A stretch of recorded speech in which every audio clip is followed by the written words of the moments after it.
Hello, good afternoon. And Bonnie, you can, let's see, there you are. Okay, thank you. Good afternoon, everyone. We're happy to see such a good group here this afternoon for the second in our series of conversations with Ambassador Bonnie Jenkins, the Senior Fellow at the Humphrey School of Public Affairs. And most recently has been appointed to, in various terms used, the transition team for the Department of State for the newly elected President Biden and Vice President Harris. And as of today, I also heard newly elected to the American Academy of Diplomacy, which is a really important organization in Washington of senior diplomats who study the issues and help understand the issues of diplomacy for the United States. So Ambassador Jenkins, welcome back to another day in snowy Minnesota. And we, whatever happens in the coming year, we look forward to obviously having you here in person at some point. So for our attendees today, one thing that Ambassador Jenkins and I really talked about is we'd really like to hear from you and hear your questions.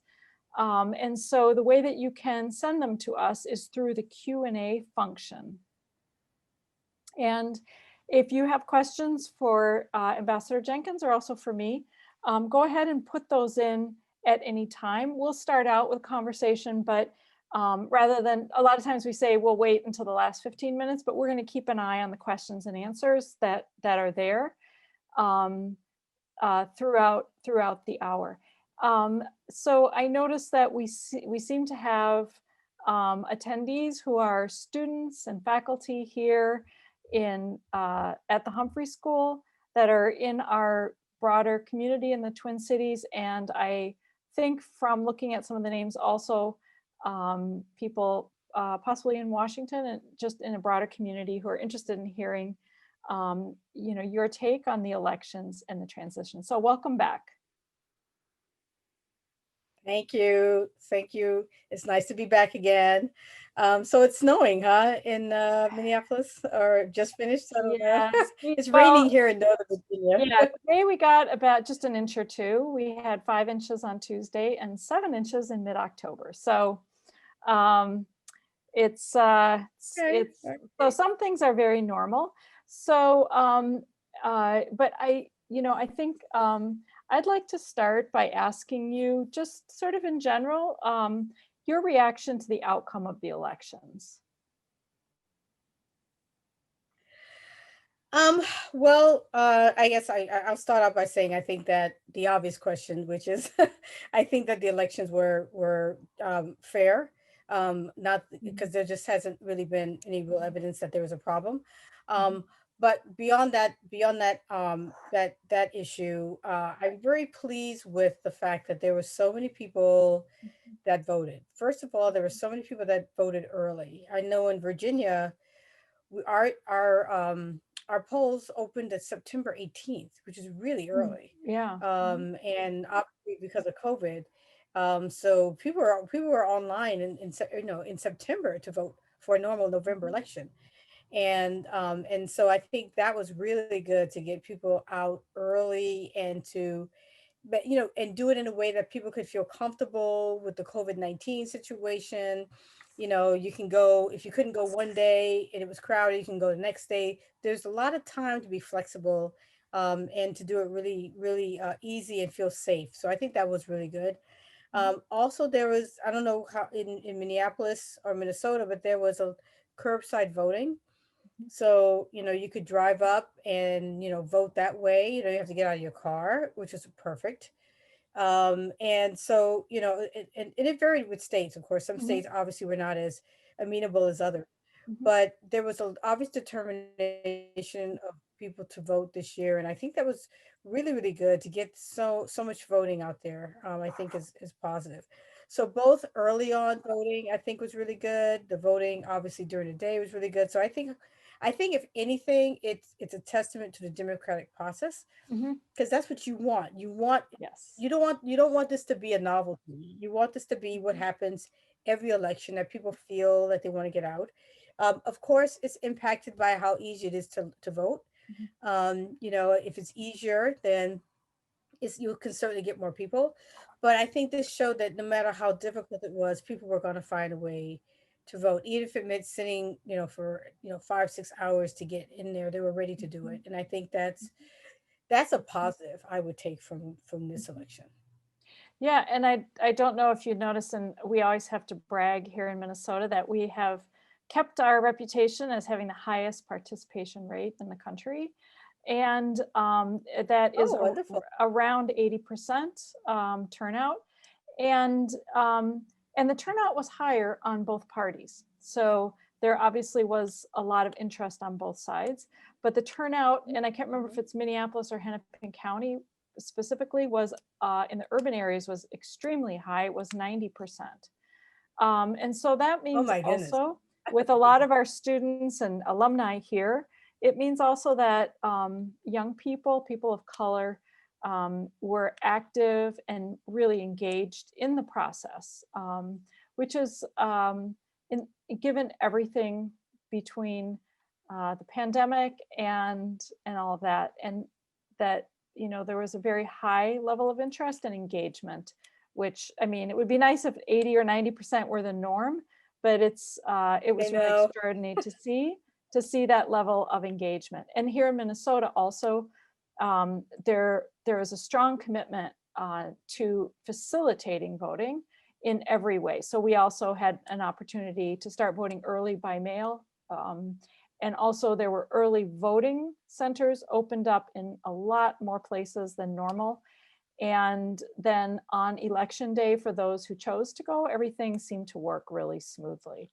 Um, so, and I, Yeah, that's another thing to highlight. Just to jump in very quickly, that's mhm, another thing to highlight what the point you just made about the fact that it was smooth. You know, I think mhm, there were concerns that it very would not be much. smooth, but I Yeah. think what we saw was, it was a smooth process around the US, and that's It, also positive. yeah, it was very smooth administratively, and I've seen a lot of reference to that. And then to get away from sort of the modalities and all that, I mean, one of the issues that's sort of at the core of your work has been, issues related to social justice. And I wonder if you have any perspectives on how you think that impacted the elections, because certainly those were issues that were at the forefront here in the Twin Cities generally and Minnesota at large.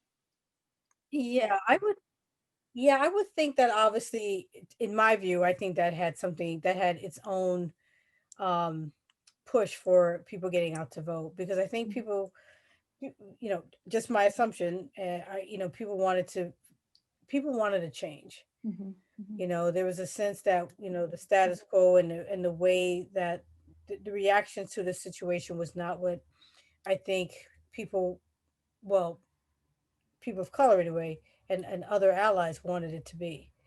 So I think it was an opportunity for change. And I think there was an understanding that if you want change, you have to vote. And I think there was also a feeling that, there was a lack of attention to the issues that people had, all the marching that was going on and all of the protests that was going on. And there was a feeling of it being met not with, oh, let's sit down and talk about it, but with, military action and being mhm, pushed back, and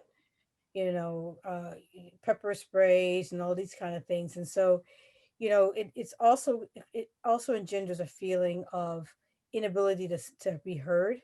mhm, Your grievances are not being listened to by those in power, and I think that's its own catalyst for a desire for change. And something has, and then sometimes that's all you have. If it's You feel like all I have is the vote, and but that's a powerful change that can happen. I think that I certainly had something to do with it.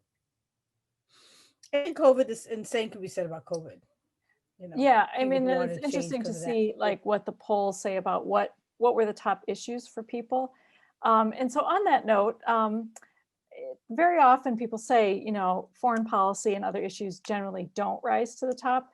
Do you think there's any way in which, some of the whole array of issues that you've spent your career on did play into the election discussion?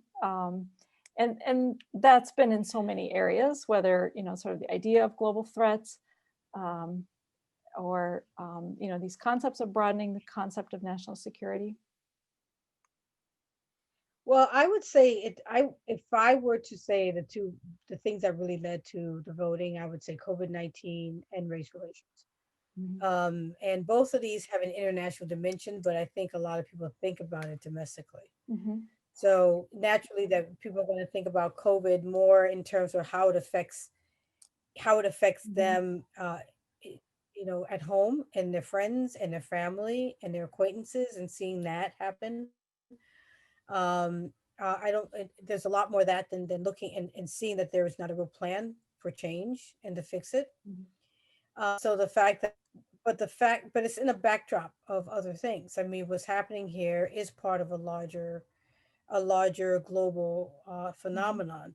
So on the one hand, people I think vote naturally on what's closest to them, which is domestic. But I think the fact that it is part of a global Mhm. phenomenon, I Mhm. think also weighed on people's mind, particularly because it seemed as if it was the fact that the U.S. was having such a much harder time than other countries.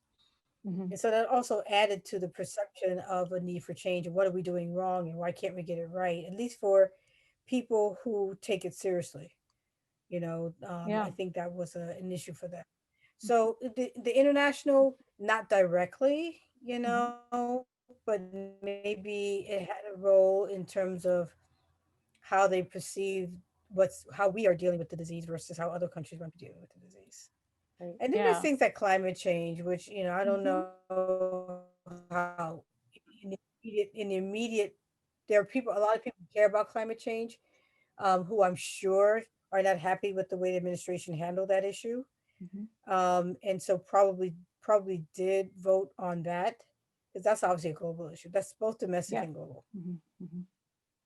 Yeah, a lot of issues. So, maybe we could turn a little bit to your role on the transition team. And I know that that was just announced the other day. And obviously, you can't talk about inner workings, but I think, like I said, we have a lot of students, we have other people here, at the Humphrey School, we have some people who are in Washington.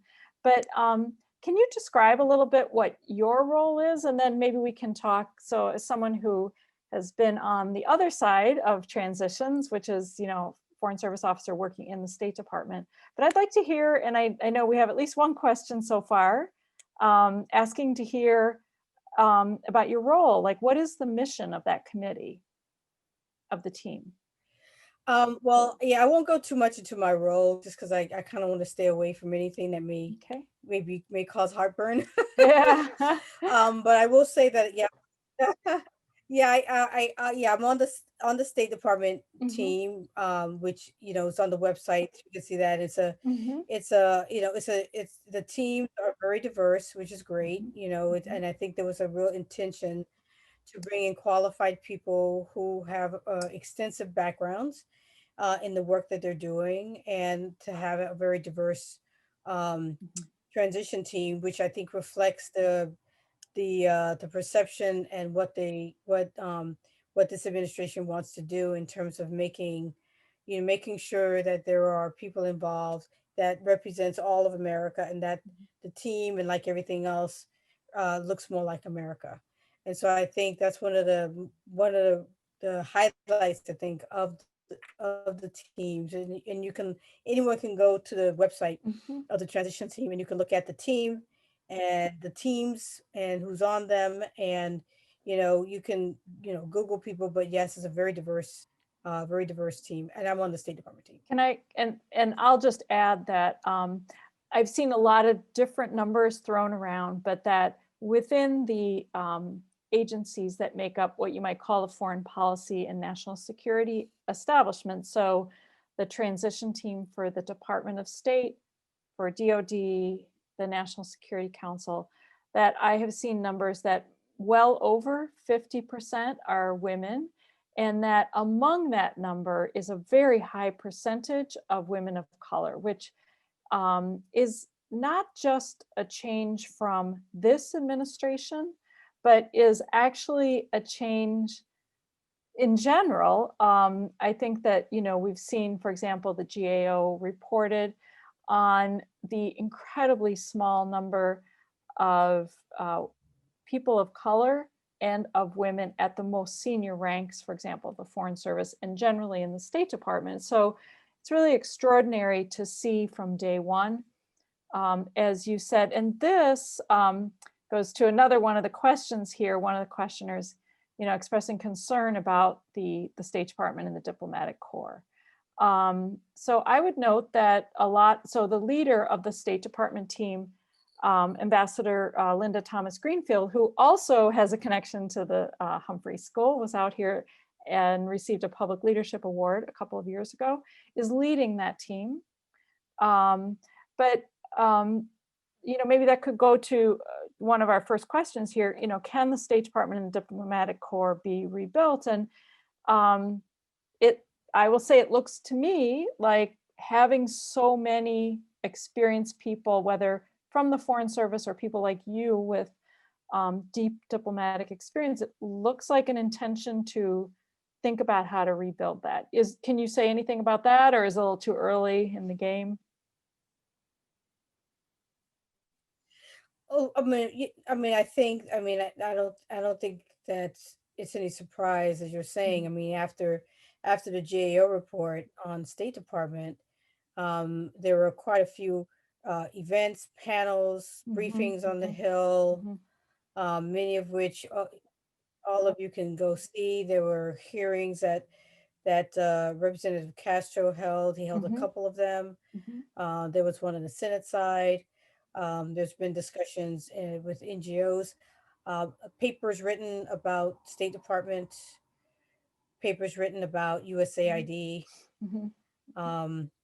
So, it's no surprise that, there's a real effort now to make change based on the fact that we've had these GAO reports, both of USAID and State Department. So there's a real effort to try to change the perception now that everybody understands and sees in national security and some of these other departments. Yeah. So, and just to maybe I'll add in for the question from Deborah Levison about rebuilding, is that this isn't a work that starts this week. That I know you and I have been engaged in a lot of conversations with people, including Linda Thomas Greenfield, about the nuts and bolts of how that would happen.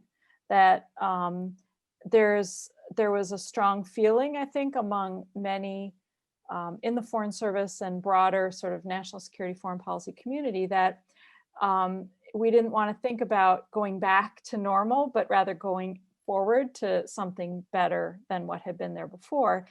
And so there has been, and there continues to be, really extensive discussion about not just how do you get senior level people who represent the United States better, but how do you recruit and retain talent from across the diversity of the United States? How do you bring them in? How do you recruit? But then how do you prevent those that you recruited from saying after 6 or 8 years, I'm not going anywhere, so I'm leaving? And then how do you change the structures? And there's been, I have found a really interesting and extensive discussion, both in organizations like WCAPS, talking specifically about how that could change. And, organizations like the more, like the Carnegie Endowment, or, I see now, report after report, this is how it could be done. This is how it could be done. So there's been a lot of intentionality about not just the senior leadership, but how the whole structure can be, changed. And it's a lot of work, changing personnel rules and promotion requirements and all kinds of things. So I think that's going to be really, really interesting. Is there, so maybe you're just starting your work, but we do have, some questions about, the transition team. And either I can talk a little bit about my experience doing that, or you can talk a little bit about you know, what kinds of things in general that you anticipate being engaged in? Yeah, right. I really, I don't want to go too much in Yeah. detail. Okay. So, you know, maybe I mean, I just could talk around it. why don't I give a little Well, bit yeah, of a description? So from, you yeah, know, and from my I can perspective, feedback. Yeah. what was very interesting, and I saw this very early on in my career, and that was the transition from Reagan to Bush, which was the same party, but very much the signal was sent is that this is a new administration and we are going to do things the way we want. Mhm. And and I saw many other transitions in later years that were from one party to the other. And it's a really interesting process because the way that the law provides and the way that the process will hopefully function as normal pretty soon is that even before the outgoing president has left office, each agency welcomes representatives of the new administration. And those representatives work directly with the professional career staff at, say, the State Department. And they are doing two things. One, they are getting to know the people who work there and potentially identifying, you know, some people that from within the professional services that they would like to consider for higher level promotions. But the other thing is to really understand the issues and the problems that the new administration would face.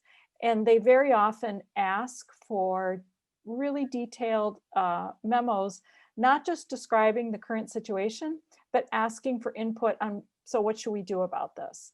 And while, for example, the Biden administration has named a couple of top level issues, and there are some things like climate change or China or that, every single every single issue that's out there is going to have someone who is going to be interested in um, thinking about how the new administration is going to develop policy for that. And so it's a really interesting time when even very, very junior staffers like myself have an opportunity to be part of a process of welcoming a new administration, even while continuing to work for the administration that's in place. And so when it works, it's a really, really interesting process, and it can be a very exciting time, I think, for both the career staff and, you know, the staff that represents the newly elected president. Yeah, and I was part of the administration was going from uh, Obama to Trump, Mm-hmm, mm-hmm, and you know, getting papers ready, as you said, getting all the mm-hmm, papers ready for the incoming mm-hmm, administration transition folks. Um, but it was even a little unusual then because we didn't mm-hmm. have a lot of people come in and talk to us. That's what I understood. A lot, Yeah. I think, yeah, a lot of quite a few people had not gotten their clearance yet, or Mm-hmm, um, they didn't know who was going to be in many positions yet, and so it was a little unusual in that case because we did a lot of the paperwork and the preparations, but none a lot of the meetings didn't happen. And so but like you said, that's important work preparing mm-hmm. all the papers and for everybody and people Yep. getting a chance to read and Mm-hmm, hope, and you know, you kind of want that kind of a situation where they're ready to talk to you and it goes smoothly. Yeah, mm-hmm. Yeah, and that's the way. yeah. So and I'm gonna bounce around with some of the questions here because there's one question that's a little bit technical. In one of the news reports, the 500 members of the transition team were referred to as ambassadors. What does that mean? Um, do you The know? five The 500 members are, of these various transition teams were referred to as ambassadors. I suspect that's maybe a loose term to say that they are sort of the representatives of the new administration to the current to the government agencies, but I'm not sure. Um, it may have been no, I sort don't of know. Yeah, without having read what they wrote, it might have been an Yeah. ambassador's quotes. Um, but yeah, I do not in the real way of ambassadors. Yeah, I think that may have been a more sort of generic use of the Yeah, term maybe. ambassador, because it could be confusing, because on the State Department transition team, there are a number of people who hold the rank of ambassador, like you and Ambassador Thomas Greenfield, but I don't think that's Mhm. that. Um, so, there's a question here from one of our recent graduates, Isaac Mendoza, and um, he notes that the incoming Biden administration signals a move away from America First isolationism that characterized the Trump administration. But knowing that a large portion of the American people align with the president on this, how can the Biden administration use an expanded return to diplomacy as a way to educate the American people on the value of these international relationships?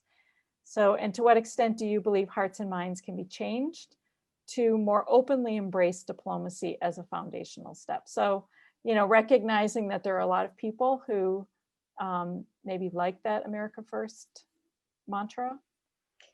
Yeah, well, I can't talk about what the Biden administration may do. I mean, I can't get into that kind of detail. Okay. But Well, what do you think? Yeah. but just, I mean, just generally, I think, obviously, within your new administration, not everybody's gonna vote for you. Yeah, that's So, right. Well, it is, yeah, that's how it yeah, should be. Yeah. as any new administration, there's going to be a need to try, theoretically, if you're a president is a president of the United States. So as you have normally seen in most situations in the past, presidents, it's been an effort to try to bring sides together, because there's a Mhm. recognition Mhm. that the president is the president of the United States, which means everyone in the United States. Now that doesn't mean that everyone's going to agree with you and everything that you do, but at least that's what the role is to be representing everyone, whether they agree with you or not. So administrations have to deal with that, and they have to try to understand that you still got to get work done. I mean, how many times during the Obama administration, when he tried to get things done and he Mhm. couldn't do it, either because much less the hearts and minds of the people. I mean, the people in Congress were always giving him a Mhm. hard time to try to get Mhm. things done. So, you do try to, you if you can't change hearts and minds, you at least try to help people understand, if you can, why you're taking certain steps, understanding that you're never going to get everybody, and that's just the way it is. Mhm. Mhm. um so hopefully you can change some hearts and minds to understand why things are important. But some people just don't want to. If there A lot of people are just dead set against wanting to be, to understand. They Mhm. don't want to give up they feel comfortable with their belief. And for some people, they fear giving up their beliefs Mhm. because they're so identified by it that they cling to it. And you can't do anything about that. You can try, but some people are just not gonna move. So Yeah. Yeah. I think it's interesting, though, maybe to go back to something that you talked about earlier in the outcome of the election, that, you know, people think of issues like COVID as sort of a personal domestic issue, or climate change, when they are global issues. And, and I know you have done a lot of work to talk about, how to think about national security in a way that incorporates, say, social justice. But maybe how could how does a government in Washington, or how do people who deal with those international issues better explain to the American people why why to think about COVID as a global issue, or why to think about the relationship between national security and I don't know if you have any ideas about how how can leaders better do that, yeah, help I mean people that's see a that. that's a Yeah. yeah, I mean that's always been a challenge. I mean, Mhm. in the areas that I work in, for example, as long as I've been working in weapons of mass destruction for many Mhm. years, Mhm. and it's always been a challenge to try to help people understand why they should matter, why this matters, Mhm, and mhm, why they should care about it. Um, so that's always been a challenge, and I think, and this goes back to your original question about how people tend to vote, and going mhm, back to just domestic stuff. So, you just got to find a way to help people understand things in the way that they understand things. For example, when I was working in the Obama administration, one of the things that I did a lot of was something called export controls, mhm. and these are controls that are put that they're regulations, uh, laws, in terms of what could be taken across borders, for example, or what could be exported generally. And so export controls are basically what it is. It's controls. It's trying to regulate what can be sent back and forth. And so we would go to some countries and talk about the importance of export controls. And we would say on weapons of mass destruction or something, radiological material. We can give you something that can detect if something's radioactive. And the logical response was, well, we're worried about things like drug trafficking and Mm, human trafficking, and mhm, that's our main threat. mhm, And so what we often did was, say, well, a lot of the people on the border are the same.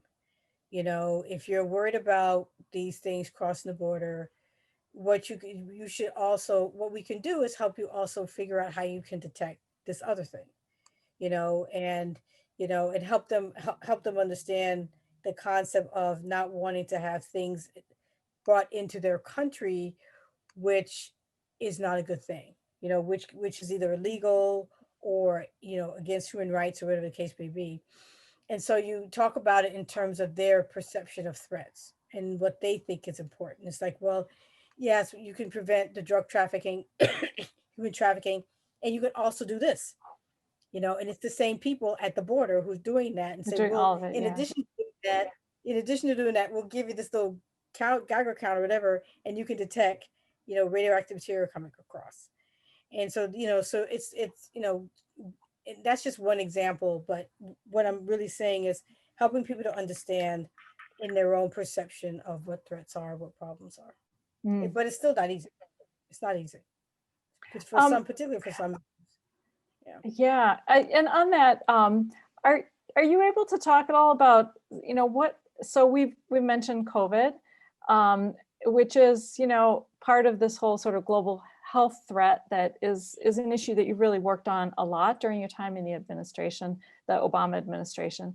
But what are, what, I mean, how would you identify, some of the big threats that are out there, that, this new administration is going to need to face? And, maybe without getting into what they should do about it, but, what are some of those threats that, like you just talked about export controls. And I think that's an issue that even a lot of Americans just have no idea that these are issues. And we read about different arms control agreements. What are some of the top issues or top threats that you think are out there for a new administration? Well, I'm not going to talk about the new administration, Okay, all right. but So, all right, all right. But yeah, in but what general, I right? can, Yeah. but their threats. I mean, I think that the threats that exist are pretty well known. I think they're Mhm, climate change, and that has been a threat for many years, and I don't think we've done much to do that, to fix that. So obviously, that's one of the things that's out there, and that continues to be out there. I mean, I teach a course at Georgetown on U.S. foreign policy and global threats, and we look at different types of threats that exist. And I hope that I could also talk about some of those here with mhm, you and folks at Minnesota, um, in the future. But we look at all types of threats. We look at climate change, infectious disease, all of the effects of climate change, like food and water security, food scarcity, water scarcity. Um, and we of course look at WMD, and then we look at things like human trafficking and animal trafficking. And all of these threats have an impact on these are all global threats, and they all have an impact on all of us, some more directly than others. Some are easier to put your finger on than others. Mhm. The things that are a lot more tangible, like climate change, people get because they can, it's taken them a while, and some people still don't get that. So I can't say everybody gets that. But, that's a little more, at least in terms of global threats, it seems more people seem to get that one than say, just water scarcity or food Mhm. scarcity. Mhm. It's not as much on their radar screen if they're not seeing it on a regular basis. Mhm. So, I mean, there's quite a few threats out there that I think the global community really does need to try to address. And we're not really doing a good enough job. We have things like the Sustainable Development Goals, Mhm. which I think are really, they're a really good way to try to deal with some of these threats. And even though they're called development Mhm. and not security threats, or their Mhm. sustainable development goals, they're still very important in terms of fixing those and helping us to deal with the threats that we face right now. Mhm. So So, and I mean, that's an interesting issue because, say, within the Sustainable Development Goals, the language of threat is not there. And maybe that's kind of a stovepiping that happens where you have people who consider things that are national security over here and people that consider things that are, say, sustainable development over there. How, and I know that's something certainly in like things like the global health security, agenda. I'm forgetting agenda. I was trying to think of the last letter, the global health security agenda. I thought was so interesting because it tried, I think, to bring together, some of those issues. And I'm not sure if everyone who's listening today knows about that, but could you talk about that a little bit? Because I think that that does address those issues of both threats and opportunity. I think the Sustainable Development Initiative was maybe about opportunities, and we often think of threats as problems. But maybe if you could talk a little bit about the global health security agenda and how that maybe brings some of those together. Yeah, and yeah. First, to comment on what you were saying about, we were talking about development, not about threats. And the interesting thing is, even when we did the global health security agenda, which I'll talk about in a second, a Mhm. lot of the funding that we got in I think it was 2014, a lot of it went to USAID, and mainly Mhm. because there's an understanding that, until you try to deal with issues of poverty, until you try to deal with issues of development, a lot of these problems will persist. You know, and so there is kind of, in that way, there's a connection to security, because if you can't get the infrastructure, the development that you need, then you can continue to have these issues, which will lower one's country ability to deal with those issues, and threats can happen because of it. So there is a connection, but there's also a desire, I think, by a lot of entities not to put the word threat in things, because if you do, then that creates a situation where, if you have a threat, then you have lack of security, and then the word security gets people a little concerned. Understandably, some countries have had a difficult time dealing with their security forces. So I think, there's an understandable desire not to put the word threat or security in some of these things. So the Global Health Security Agenda was established in 2014. It actually was launched before Ebola. So the Ebola, everyone was aware of Ebola. So it was launched in February 2014, and Ebola actually happened in March, 1 month later, which really solidified the goals of Global Health Security Agenda, which is to prevent, detect, and respond to infectious disease threats by having a whole of government approach. And so it means bringing in, as I said, development, along with human health, animal health, security issues, biosecurity, biosafety issues, immunization, all the different things that make up prevent, detect, and respond to infectious disease. And it also was looking at, it didn't matter whether a disease is natural, accidental, or intentional. Um, what mattered is how you deal with it, how you prevent, detect, and respond. And I raised that because my area is weapons of mass destruction. So naturally, my work was in the biosecurity side. And as such, I was working on the prevention during that time in the Obama administration. Well, I've always done prevention, but in terms of GHSA, I was working on the prevention side. Um, but and that's and so now it has like 69 countries, I think, that are part of the GHSA, and they're working on different parts of the problem of prevent, detect, and respond. And really, look at it as a long-term capacity building effort. So it's not short term. It's how do we build capacity in the long term so that countries can prevent, detect, and respond to infectious disease. Sorry, I I had think. muted there. But that kind of does bring us back to the question about diplomacy and how you convince people, um, about being engaged in the world. And how could, any of us who are engaged in any of these issues do a better job of helping Americans who are skeptical about international engagement, um, see the threat without um, immediately jumping into the issues, the over securitization, as often is said, of these issues, where if you use the word threat, then the answer is something military. So how do you get people to, how um, how do you get ordinary people to think about what the United States can do in the world to think about, to prevent threats without jumping into this sort of fear side that maybe leads to some of those negative reactions? Well, you can talk about other aspects like the Sustainable Development Goals. I mean, I think Mhm, that's a good example. You can say, instead of saying food security, say food scarcity. mhm, mhm, And you can do, instead of water security, say water scarcity.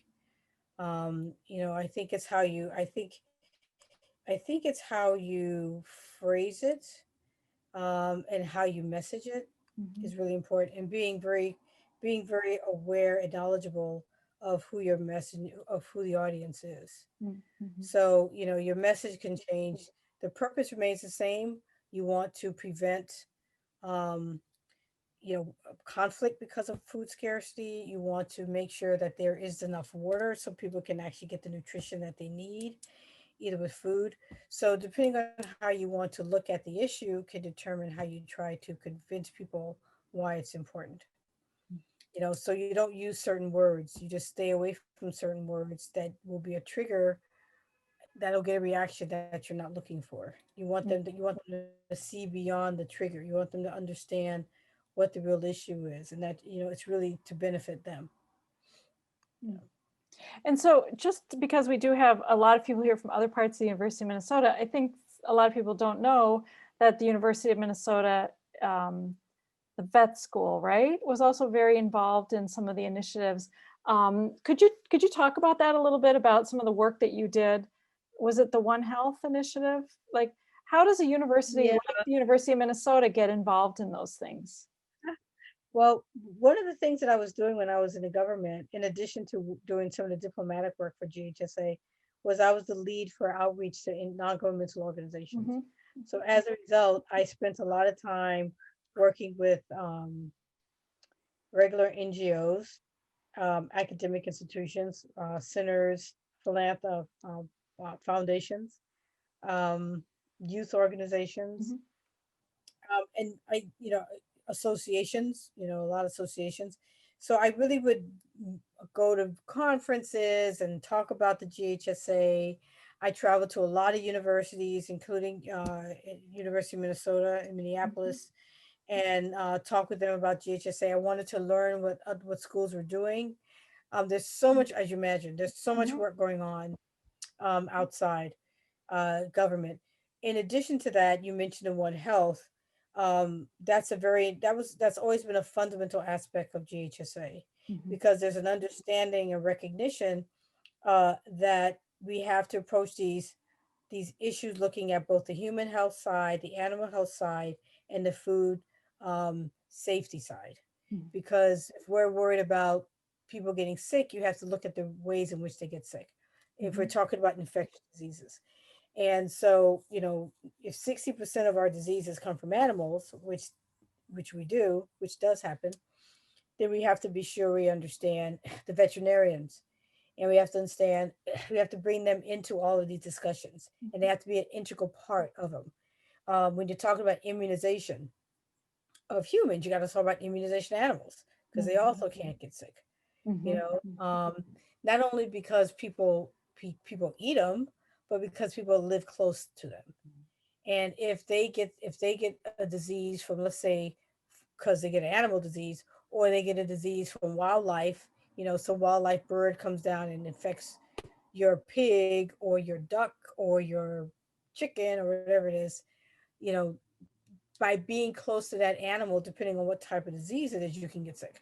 Mhm. So, there has to be, a clear recognition of the connection. Because if you don't pay attention to that, we're just going to keep getting sick. Because all of these diseases, whether Zika, Ebola, COVID-19, H1N1, H1N9, SARS, they all came from animals. Mhm. Um, and then the food safety is important for the exact same reasons.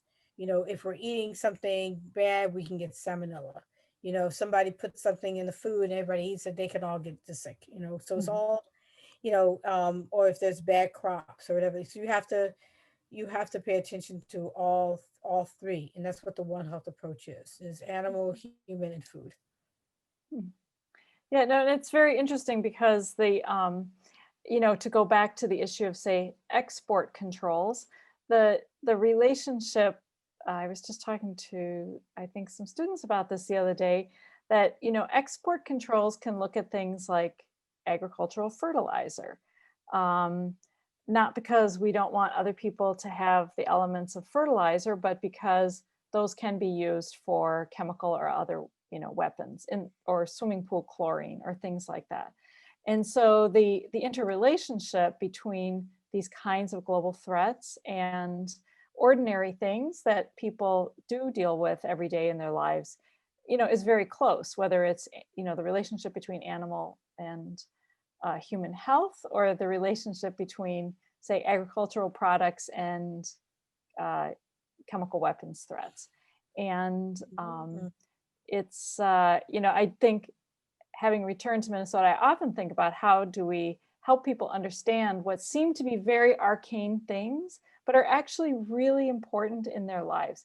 If they're a small business person, I spoke to a small business person here just when we used to have parties, right? Go to people's houses, who um, was trying to understand why he needed to get a license to export some IT thing. And he was struggling with this. He thought he had a good business deal and he didn't understand the licensing. Why would that be a problem? And so I told him, some of the ways that this could be a problem. And he was, you could see, sort of light bulb went on that, oh, okay, now I get it. Now I understand how I am connected to this larger chain of relationships on all these global issues. And so I think very often we have a lot of work to do, It's to help people. education.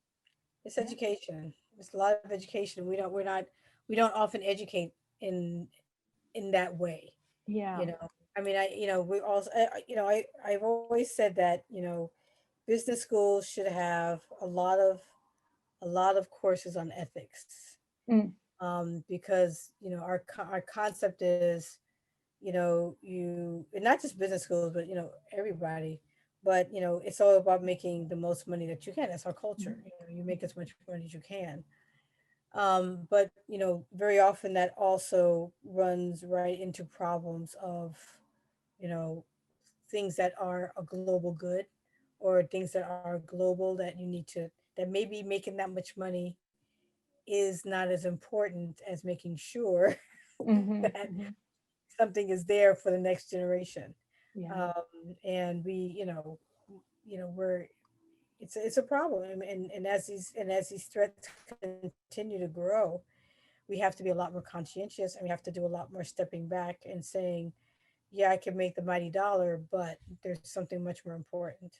And some people do that. And a lot of people do that. And, I think we should just say, if you're going to be, if you're going to be developing some kind of a business or something, they should always be thinking about what is the impact of what I do on the environment, or, and these things, they should take that into consideration before they start their business. Because once they do, it's going to be hard to not want to make money. Mm. If they do it at the beginning and they incorporate that into what they're doing, I think it's a lot. It'll create a lot more possibility that what they're doing won't be harmful to climate change or any other kind of environmental thing. There's a question here that I'm not sure you're going to want to tackle, because I know you don't want to be projecting forward, but just in general, do you have any thoughts on the US relationship to China? And the question was how we can reset it. You know, and I don't know if that's something that you have a lot of thoughts about, but I wanted to. Yeah, we'll have to wait and see on that one. I mean, I think, just generically, I mean, I think like most relationships, you just have to figure out the best way to um to see what areas you can work on together, Mhm, how you mhm, can reshape a relationship. So I mhm. think that's just how you try to do things, Yeah, you know. yeah. You got to try to Um, find out how to look at things differently. yeah. And I'm going to tell people that if they have questions, we are coming up on about 8 minutes before the end. So if you do have questions, please Oh put my them into the goodness, that was fast. I know, I know. So, That was really but I have a question about, and again, I'll try to be issues based. So we've sort of talked a bit about sort of global threats, but there's been quite a bit in the news about, the whole array of arms control uh, instruments and the sort of global architecture of arms control, and big weapons and small, with bilateral and multilateral. What do you think are some of the most important arms control issues? And, what are, is that as we think about, how do we need to reimagine national security issues? What's your perspective as someone who spent her entire career really in looking at arms control issues? What do you think are some of the most urgent issues out there?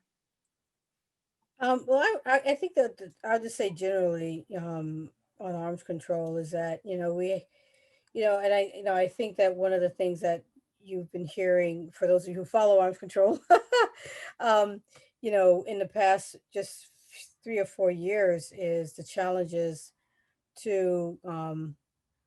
the challenges that we are facing now because of what's been happening with getting out of treaties. And you've been, for those of you who follow it, have been hearing concerns about, getting out of the INF, International Intermediate Nuclear Forces Treaty. We withdrew from a treaty called Open Skies, which was about, people, the ability of countries to overfly other countries for confidence building measures. So I think the general feeling in the arms control community, as a result of the last 3 years, is, where are we on arms control? And what are the challenges? And so there's been a lot of discussions about that, in the recent, well, obviously discussions, now on Zoom, about what the challenges are. And I think we just need to do kind of a reset on where we are with arms control. There are a lot of issues out there that have persisted across many administrations, such as, how do you think about the countries that um, may or may not be developing nuclear weapons and or have, like India, Pakistan, and we struggle with how to adapt to that, to the persistent issue of how do you think about a future eventually without nuclear weapons, as envisioned by this new multilateral treaty to abolish nuclear weapons. So as we come up to the end, I'd kind of like to circle back, because I think this is something that's sort of at the core of your work. And that is, we've talked about a lot of really critical issues that face our country and face you know, a new administration, but to you personally. And so, you know, sometimes in the midst of that, there are those who would say that issues around diversity aren't at the top of the list. We need to worry about weapons of mass destruction. We need to worry about climate change. We need to worry about this.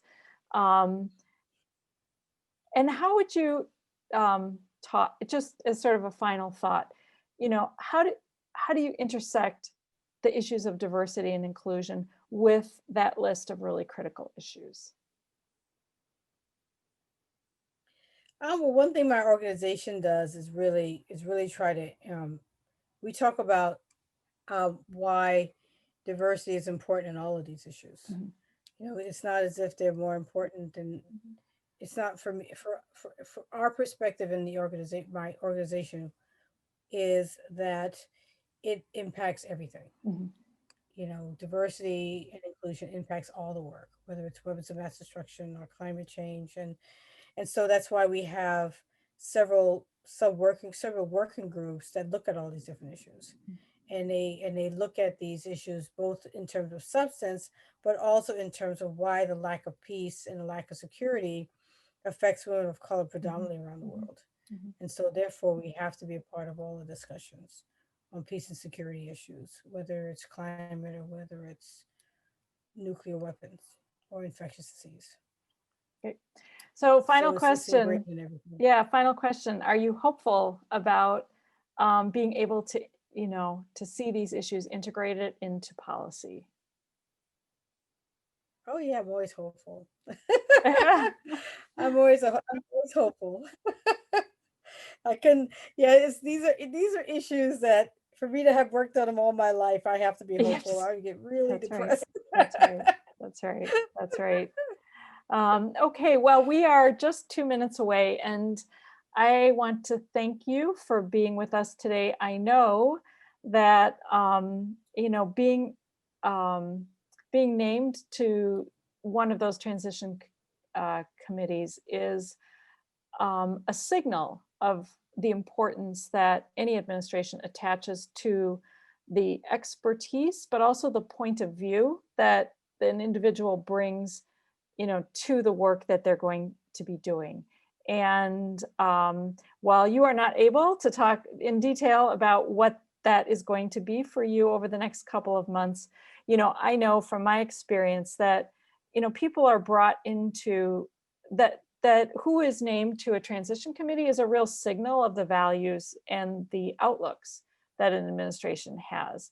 And to just emphasize, you know, the idea that these teams are so diverse, to me, to kind of answer my own question that I asked a couple minutes ago, you know, they are a sign that you know, this administration recognizes that um, a tendency in the past maybe to say, oh, this issue is too important to worry about diversity, which people have said out loud, you know, at the State Department and other places, that this reflects a real shift, and that it didn't happen by accident. You know, that there's been a lot of people like you doing a lot of work for the last several years to really build the structures that help people see how important that this is, including, you know, through your organization.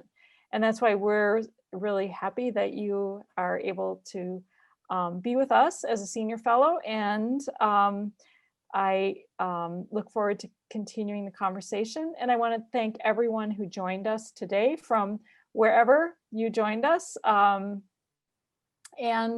we will be posting this online, and you'll be able to look at it or share it with your friends. And look forward to seeing you all back again at another Humphrey School event. Thank you. And thank you, Ambassador Jenkins. Bye.